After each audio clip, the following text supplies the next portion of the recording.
नमस्कार दोस्तों। आज हम फिर भारतीय संविधान के भाग 3 में बात करेंगे और भाग 3 में हम लोग अनुच्छेद जो पढ़ रहे थे 28 को पढ़ रहे थे। 28 में हम लोगों ने देखा था धार्मिक स्वतंत्रता का अधिकार, जो कि 25 से 28 तक दिया गया। लास्ट में हम लोग 28 देख लिए थे और आज जो हम लोग पढ़ेंगे शिक्षा और संस्कृति का अधिकार। यह भी मौलिक अधिकार का ही भाग है जो आर्टिकल 29 और 30 में दिया गया है। आप अगर किसी भी तरह से कोई भी अगर एग्जाम का अगर तैयारी करने वाले हैं या कर रहे हैं तो आपके लिए टॉपिक बहुत ही इंपॉर्टेंट होने वाले हैं। आप हमारे साथ जुड़िए और हर एक प्रकार का कोई भी अगर एग्जाम का तैयारी करते हैं तो मौलिक अधिकार से क्वेश्चन आना निश्चित है। और ऐसा कोई एग्जाम में नहीं हुआ है जहां से पॉलिटिकल साइंस में मौलिक अधिकार से क्वेश्चन नहीं आए हैं। तो आप हमारे साथ में जुड़िए और बहुत अच्छे से समझिए। हम एकदम श्रृंखलाबद्ध चैप्टर को समझा रहे हैं। पिछले वीडियो को अगर आप नहीं देखे, वीडियो को पहले देख लीजिए, उसके बाद जो है कि इसको समझिए।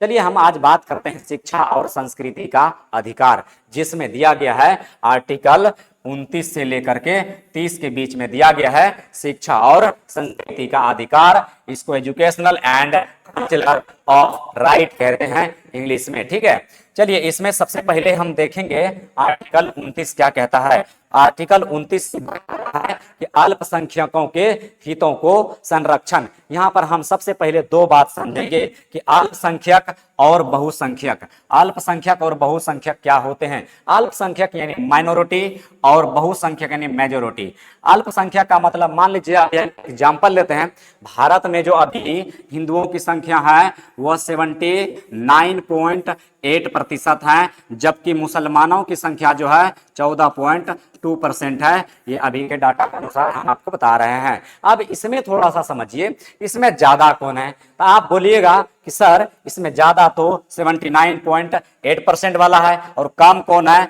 14.2% वाला है। तो ये जो है ज्यादा को ही हम कहते हैं मेजोरिटी बहुसंख्यक, और कम जो है इसको कहते हैं अल्पसंख्यक।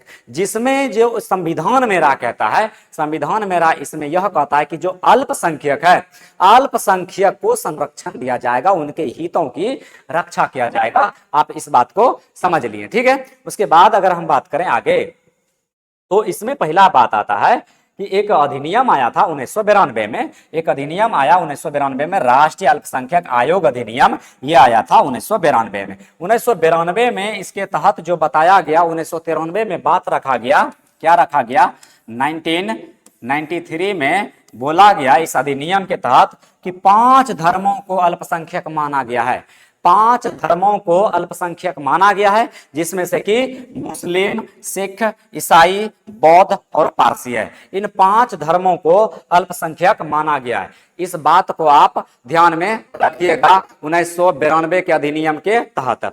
जिसमें से कि जैन जो है, अब देखिए जैन को 2014 में इसको शामिल कर लिया गया अल्पसंख्यक में। जैन धर्मों को 2014 में शामिल कर लिया गया। अब इसका एक रीजन था, उस समय जैन धर्म को शामिल करने का एक रीजन था कि 14 में मनमोहन जी का सरकार, यानी मनमोहन सिंह का सरकार हुआ करती थी। तो मनमोहन सिंह जो थे, मनमोहन सिंह को लगा था कि अगर हम जैन कम्युनिटी को अगर हम अल्पसंख्यक घोषित कर दे तो हो सकता है कि जैन धर्मों का वोट हमारे पक्षों में आ जाए। इसीलिए उन्होंने जैन धर्म को अल्पसंख्यक घोषित कर दिया। ठीक है, तो कुल मिलाकर अभी जो है टोटल 6 धर्मों को अल्पसंख्यक में रखा गया। ये संपूर्ण भारत की हम बात कर रहे हैं, इस बात को आप ध्यान में रखिएगा।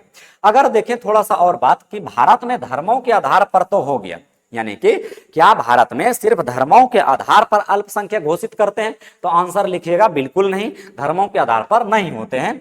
तो यहां पर याद रखिएगा अल्पसंख्यक को 2 आधार पर घोषित किया जा सकता है, जिसमें से पहला है धर्म के आधार पर और दूसरा है भाषा के आधार पर। 2 आधार पर अल्पसंख्यक घोषित किए जाते हैं भारत में, इस बात को आप ध्यान में रखिएगा। चलिए उसके बाद जो है एक केस आया था TMA पाई फाउंडेशन वर्सेस कर्नाटका।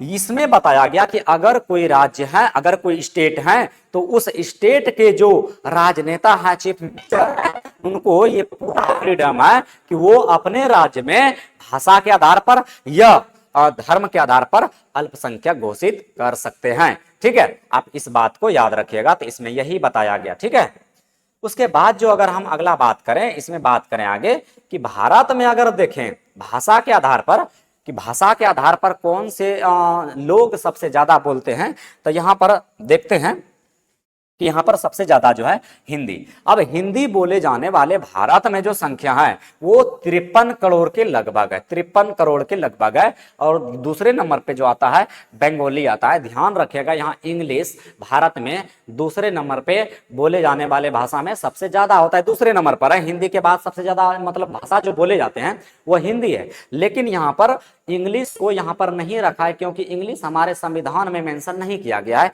इसीलिए संविधान के अनुसार जो बोला जाता है सबसे ज्यादा दूसरा नंबर पे वो है बांग्ला। और बांग्ला जो है 9.7 करोड़ यानी 9 करोड़ 7 लाख लोग बांग्ला भाषा बोलते हैं पूरा भारत में, जबकि मराठी 8.3 करोड़ और तेलुगु 8.1 करोड़, ज्यादा डिफरेंट नहीं है यहाँ पर। तो उसके बाद तमिल जो है वो 6.9 करोड़, इस प्रकार से बोले जाते हैं। अब आप ही बताइए कि इसमें माइनॉरिटी और इसमें मेजोरिटी कौन हुआ, तो आप इसमें आराम से बता सकते हैं कि जो ज्यादा है वो मेजोरिटी हो गया और जो कम है ये सारे के सारे क्या हो गया, ये माइनॉरिटी हो गया। मतलब अल्पसंख्यक ये सारे के सारे अल्पसंख्यक हो गया, जबकि बहुसंख्यक हो गया 53 करोड़ जो कि हिंदी भाषा बोले जाते हैं। अब बोलिएगा कि सर संपूर्ण विश्व में क्या है, संपूर्ण विश्व में क्या स्थिति है, तो संपूर्ण विश्व में बात रखिएगा कि अंग्रेजी सबसे ज्यादा बोले जाते हैं। 145 करोड़ लोग अंग्रेजी बोलते हैं पूरा दुनिया में, ठीक है। उसके बाद एक चीनी भाषा आता है जिसको मंदारिन भी कहते हैं, इसको 115 करोड़ लोग बोलते हैं पूरा दुनिया में, जबकि हिंदी तीसरे नंबर पे आता है। 61 करोड़ लोग बोलते हैं हिंदी पूरा दुनिया में। अच्छा 61 करोड़ में ध्यान दीजिएगा, यहाँ पर सबसे ज्यादा 53 करोड़ तो अपने भारत में आ गया, और इसका कुछ पड़ोसी है जैसे नेपाल हो गया, जैसे पाकिस्तान हो गया, जैसे ये सब जो है यहाँ पर इस सब देश में जो है ज्यादातर क्या बोला जाता है, हिंदी बोला जाता है, ठीक है। तो 53 करोड़ पूरा भारत में, जबकि पूरा दुनिया में 61 करोड़ हिंदी बोले जाते हैं, ठीक है।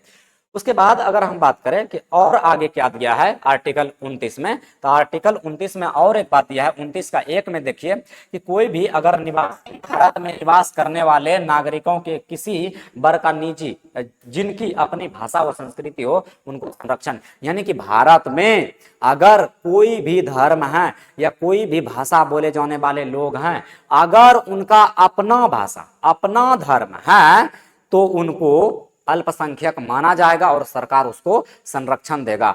जरूरी नहीं कि अंतरराष्ट्रीय लेवल पर होना ही चाहिए, ठीक है।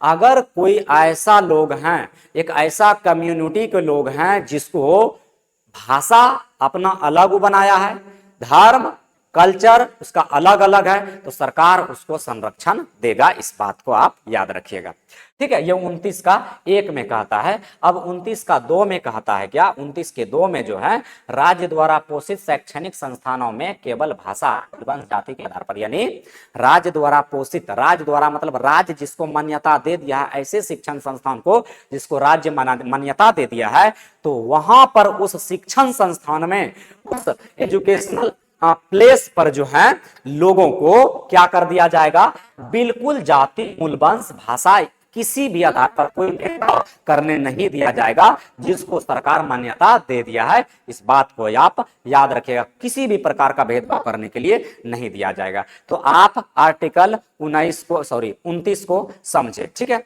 अब आर्टिकल जो है 30 को समझिए। 30 क्या कहता है, देखिए 30(1) में है सभी अल्पसंख्यकों को अपनी रुचि की शैक्षणिक संस्थानों की स्थापना और प्रशासन का अधिकार है। यानी कि सभी अल्पसंख्यक जो भी अल्पसंख्यक में आते हैं, यानी कि जो भी बहुत कम संख्या में आते हैं, उन लोगों को वो लोग चाहे तो अपनी एक शिक्षण संस्थान बना सकता है, वो लोग चाहे तो कोई इंस्टीट्यूट का स्थापना कर सकता है और उसका प्रशासन अपना हो सकता है। इसको पूरा पूरा फ्रीडम सरकार के द्वारा दिया गया है। यह 30(1) में कहता है कि कोई भी अल्पसंख्यक है तो उसको अपना शिक्षण संस्थान बनाने का अधिकार है, उसको अपना प्रशासन व्यवस्था बनाने का अधिकार है। ये पूरा का पूरा हमारे जो 30(1) है, आर्टिकल 30(1) उस आधार पर यह बात किया गया है आर्टिकल 30(1) में, ठीक है। सिर्फ और सिर्फ अल्पसंख्यक ये ध्यान में रखिएगा, सिर्फ और सिर्फ अल्पसंख्यक को। उसके बाद है आर्टिकल 30(2). 30(2) में कहता है कि राज्य सहायता देने में अल्पसंख्यक शिक्षण संस्थानों के साथ कोई भेदभाव नहीं करेगा। यानी कि अगर अल्पसंख्यक है और वो अल्पसंख्यक अगर अल्पसंख्यक हैं, अल्पसंख्यक अगर अपना शिक्षण संस्थान बनाता है तो उस शिक्षण संस्थान में सरकार जो फंड आएगा उस फंड को देने के लिए बाध्य नहीं करेगा। आप देखे होंगे विभिन्न प्रकार का कॉलेज, विभिन्न प्रकार का प्राइवेट कॉलेज देखे होंगे, तो प्राइवेट कॉलेज को सरकारी मान्यता उतने ही दिया गया है जितना कि सरकारी को दिया गया है। हर वो छात्रवृत्ति, हर चीज उस कॉलेज में आता है जो सरकारी में आता है। तो सरकार इसके आधार पर भेदभाव नहीं करता है। आप इस प्रकार से देखे होंगे, समझे होंगे चीजों को, ठीक है। उसके बाद जो है, उसके बाद अगर हम बात करें इसी में, छोड़िए हम आगे देख लेते हैं, 30 को भी समझ लेते हैं, सॉरी 30 समझ लिए, 31 को भी इसी में देख लेते हैं। 31 में ज्यादा याद नहीं रखिएगा, जो आर्टिकल 31 है, आर्टिकल जो 31 है, 31 कहता है, 31 को तो निरस्त कर दिया गया। याद रखिएगा 144वां संविधान संशोधन द्वारा, 144वां संविधान संशोधन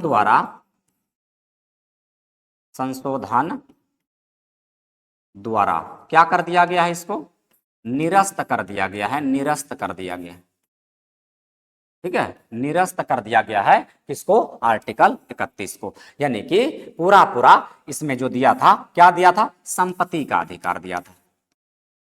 क्या दिया था इसमें, संपत्ति का अधिकार। इस संपत्ति के अधिकार को खत्म कर दिया गया है, इसको मूल अधिकार से हटा करके इसको कानूनी अधिकार बना दिया गया है, इसको कानूनी अधिकार बना दिया गया है, जो कि 300 आर्टिकल 300A में इसको शामिल कर दिया। आप इस बात को समझे होंगे, तो पूरा पूरा आप रिवीजन कीजिए अच्छे से। मिलेंगे हम अगले वीडियो में, तब तक के लिए धन्यवाद, जय हिंद।